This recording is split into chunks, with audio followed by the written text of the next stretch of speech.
Good evening student, स्वागत है geography की नई क्लास के अंदर आपका। ठीक है, आज हम ज्योग्राफी का चैप्टर नंबर 4 पढ़ेंगे जिसका नाम है कृषि। ठीक है, डेफिनेशन ऑफ कृषि, इसकी डेफिनेशन बताते हैं। कृषि भारत की अर्थव्यवस्था का एक महत्वपूर्ण आधार है। भारत की बड़ी आबादी आज भी कृषि पर निर्भर है। कृषि हमें भोजन, कच्चा माल और रोजगार प्रदान करती है, जैसे चाय, कॉफ़ी और मसाले इत्यादि का निर्यात भी किया जाता है। ठीक है, कृषि का महत्व है, इसमें कृषि के महत्व क्या क्या है। भारत की बड़ी आबादी को रोजगार देती है, देश को खाद्यान्न उपलब्ध कराती है, कई उद्योगों को कच्चा माल प्रदान करती है। ठीक है, राष्ट्रीय आय में योगदान देती है, पशुपालन और डेयरी जैसे कार्यों को बढ़ावा देती है। ठीक है, इसी हिसाब से बढ़ते बढ़ते फिर हम अभी आगे चलते हैं। ठीक है, इसमें चलते चलते अब क्या टॉपिक का नाम क्या आ गया कि भारत में फसल ऋतु है, मतलब क्रॉपिंग सीजन्स। ठीक है, भारत की प्रमुख फसलें कौन कौन सी हैं, तो ये हो गए रबी, जायद और खरीफ। ठीक है, भारत में मुख्य रूप से 3 प्रकार की फसलें उगाई जाती है। कौन कौन सी? खरीफ, रबी और जायद। ठीक है, अब इसके अंदर हम नॉर्मली बात करने से पहले मैं आपको एक चीज़ बता देता हूँ। वीडियो अच्छी लग रही हो तो चैनल को सब्सक्राइब एंड बेल आइकन जरूर से ज़रूर दबाएं, क्योंकि फिर उसके बाद में आपके पास नई वीडियो आने का नोटिफिकेशन मिल जाएगा। ठीक है, अब बढ़ते हैं। खरीफ की फसल किसे कहते हैं, मतलब खरीफ की फसल का मतलब उगाने का समय क्या है। बोने का समय है जून जुलाई, काटने का समय है सितंबर अक्टूबर, वर्षा पर निर्भर होती है ये खरीफ की फसल। प्रमुख फसल क्या क्या है इसमें? धान, मक्का, बाजरा और कपास। ठीक है, उसके बाद में देखते देखते अब बढ़ते हैं आगे। कौन से? रबी की फसलें। बोने का समय क्या है? अक्टूबर नवंबर। काटने का समय मार्च अप्रैल। और इसके अंदर नॉर्मली देखा जाए तो अप्रैल, मई और जून में भी होता है काटने का समय। और रबी की फसल ज़्यादातर ठंडे समय में उगाई जाती है, मतलब शीत ऋतु के अंदर। जैसे कि नॉर्मली हम देख सकते हैं कि गेहूं की फसल हो गई, मतलब इसको उगाने का समय होता है जो होता है उसके अंदर, तो ये उगता है वो ठंडे में उगता है। और इसका जो पकने का समय होता है गेहूं का, वो होता है सूर्य की रोशनी के अंदर, मतलब धूप चाहिए होती है ना। ठीक है, अब उसके अंदर देख लेते हैं एक बार दोबारा से। बोने का समय अक्टूबर नवंबर, काटने का समय मार्च अप्रैल। ठीक है, फिर उसके बाद में ठंडे मौसम में उगाई जाती है। अब इसके अंदर राज्य देखते हैं हम कि भाई कि रबी की फसल कहाँ कहाँ उगती है। पंजाब, हरियाणा, हिमाचल प्रदेश, यूपी, उत्तराखंड और जम्मू कश्मीर। फसल कौन सी हो गई? गेहूँ, चना, सरसों, जौ। ठीक है, उसके बाद में जायद की फसल के ऊपर बात कर लेते हैं। जायद की फसल रबी और खरीफ के बीच में उगाई जाती है, मतलब रबी और खरीफ के बीच के अंदर उगाई जाती है, वो गर्मियों में उगाई जाती है। ठीक है, अब प्रमुख फसल क्या इसके, मतलब जायद फसल की प्रमुख फसल क्या है? तरबूज, खरबूजा, खीरा और सब्जियां। अब उसके बाद में फिर थोड़ा सा फिर आगे बढ़ते हैं। प्रमुख खाद्यान्न फसलें, इसमें होगा चावल। चावल का उच्चतम तापमान, मतलब चावल कौन से कितने तापमान पर उगाए जाते हैं? 25 डिग्री सेल्सियस सेंटीग्रेड पर उगाए जाते हैं। अधिक वर्षा 100 सेंटीमीटर से अधिक उपजाऊ मिट्टी में उगाया जाता है। प्रमुख उत्पादक ऊर्जा राज्य बंगाल, पश्चिम बंगाल, उत्तर प्रदेश, पंजाब, आंध्र प्रदेश। ठीक है, इसके अंदर प्रमुख राज्य चावल के। ठीक है, उसके बाद में गेहूं के बाद में बढ़ते हैं। गेहूं ठंडी जलवायु के अंदर उगाया जाता है। वर्षा चाहिए होती है इसको 50 से 75 सेंटीमीटर। उपजाऊ दोमट मिट्टी में उगाया जाता है। फिर उसके बाद में अब बढ़ते हैं प्रमुख नकदी फसलें। ठीक है, उसके अंदर क्या क्या होता है? गन्ना, कपास, जूट, चाय और कॉफ़ी। तो अब बढ़ते हैं पहले पॉइंट के ऊपर। गन्ना उष्ण और आर्द्र जलवायु में उगाया जाता है।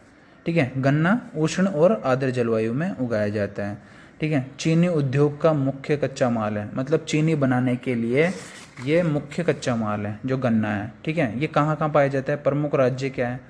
यूपी, महाराष्ट्र और कर्नाटक। ठीक है, उसके बाद में बढ़ते हैं कपास, मतलब कॉटन, जिसे इंग्लिश में बोलते हैं कॉटन। ये काली मिट्टी में अच्छी होती है कपास, और गर्म जलवायु की आवश्यकता होती है। मतलब कपास काली मिट्टी में अच्छी होती है और गर्म जलवायु में आवश्यक होती है, मतलब गर्म जलवायु की आवश्यकता होती है। राज्य महाराष्ट्र, गुजरात और पंजाब। ठीक है, उसके बाद में बढ़ते हैं जूट, जिसे स्वर्ण रेशा, गोल्डन फाइबर कहा जाता है। ठीक है। जूट को स्वर्ण रेशा गोल्डन फाइबर भी कहा जाता है। इसे अधिक वर्षा और जलोढ़ मिट्टी की आवश्यकता होती है, ठीक है।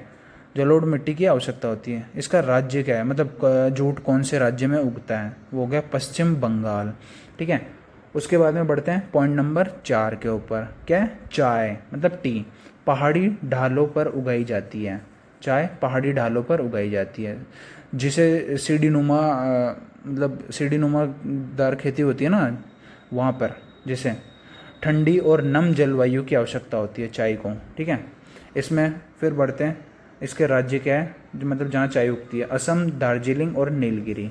उसके बाद में 5वां पॉइंट हो गया कॉफ़ी, छायादार स्थानों पर उगाई जाती है और इसके राज्य क्या है, कर्नाटक, केरल और तमिलनाडु। छायादार जगह पे इसलिए उगाई जाती है क्योंकि ये फसल खराब ना हो, धूप से जले ना, ठीक है।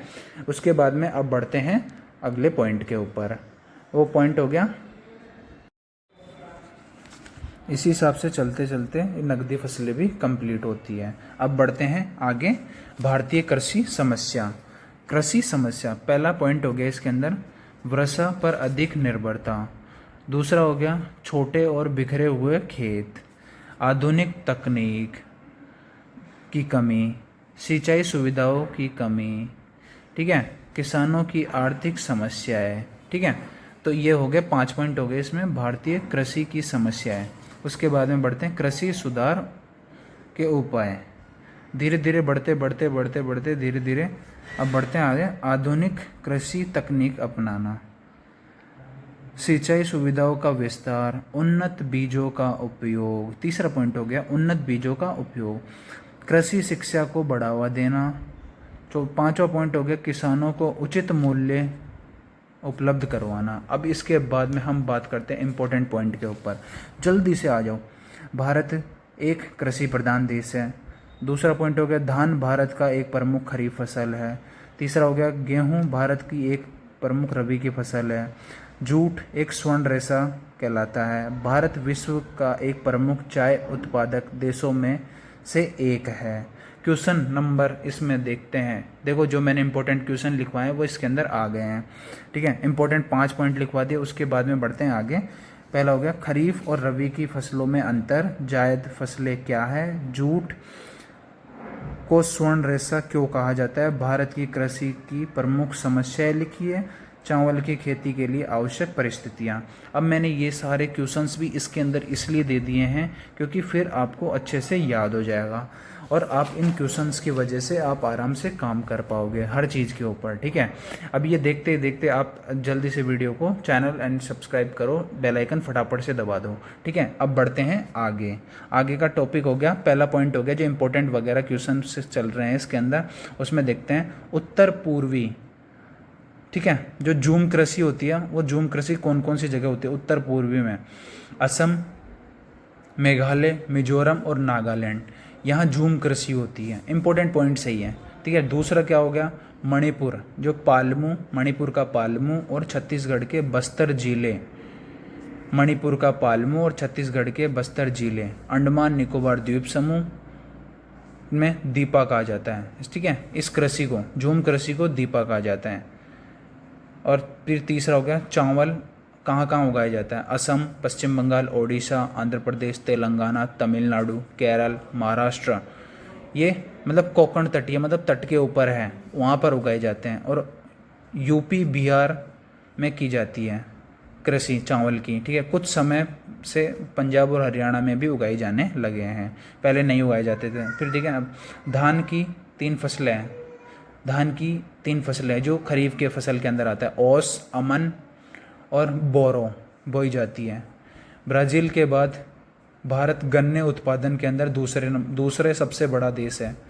फिर चीन के बाद भारत चावल उत्पादन में दूसरा सबसे बड़ा देश है। कनाडा के बाद चीन और भारत तोरियां उत्पादन में तीसरा देश है, मतलब तोरी उत्पादन के अंदर कनाडा और चीन के बाद में भारत तीसरा देश है, ठीक है। उसके बाद में 2018 के बाद चीन के बाद भारत चाय उत्पादन में दूसरे नंबर पे है, मतलब 2018 के बाद चीन के बाद भारत चाय उत्पादन में दूसरे स्थान पर है।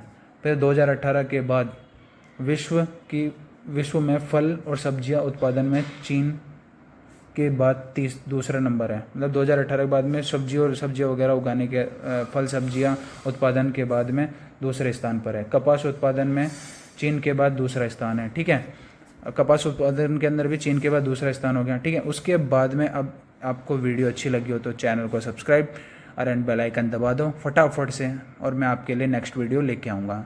और आपका अच्छे से मनोरंजन होता रहे, अच्छे से पढ़ाई करो। ठीक है, धन्यवाद।